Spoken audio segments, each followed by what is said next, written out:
வணக்கம். மதுரை மாவட்டம் சோழவந்தான் அருகே சீப்புதூரில் உள்ள கரையான்பட்டி கருப்பசாமி மற்றும் கொண்டாயம்மன் கோயில் கும்பாபிஷேக விழா கடந்த 2 நாட்களாக மிக சிறப்பாக நடைபெற்றது. இதன் தொடர்ச்சியாக இன்று நடைபெற்ற மண்டலாபிஷேக தொடக்க விழா மற்றும் சிறப்பு மண்டலாபிஷேக பூஜைகள் ஆரம்பம். மகா கும்பாபிஷேகம் இனிதே நிறைவு பெற்றதை தொடர்ந்து இன்று முதல் 48 நாட்களுக்கான மண்டலாபிஷேக பூஜைகள் முறைப்படி தொடங்கின.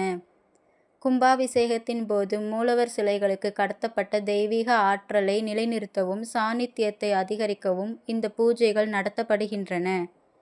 இன்று காலை மூலவர் கரையான்பட்டி கருப்பசாமி மற்றும் கொண்டாய அம்மனுக்கு பால், தயிர், இளநீர், பஞ்சாமிர்தம் உள்ளிட்ட 16 வகையான திரவியங்களால் சிறப்பு அபிஷேகங்கள் செய்யப்பட்டன. கருப்பசாமிக்கு சந்தனக்காப்பு அலங்காரமும், கொண்டாயம்மனுக்கு மலர் அங்கிகளின் மூலம் சிறப்பு அலங்காரமும் செய்யப்பட்டு தீபாராதனைகள் காட்டப்பட்டன.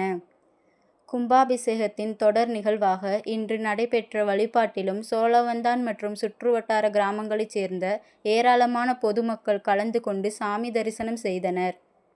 வந்திருந்த அனைத்து பக்தர்களுக்கும் கோயில் பங்காளிகள் சார்பில் மதிய உணவு மற்றும் பிரசாதங்கள் வழங்கப்பட்டன. அடுத்த 48 நாட்களுக்கு தினசரி காலை மற்றும் மாலை வேளைகளில் இந்த சிறப்பு மண்டலாபிஷேக பூஜைகள் தொடர்ந்து நடைபெறும் என கோயில் நிர்வாகிகள் தெரிவித்துள்ளனர்.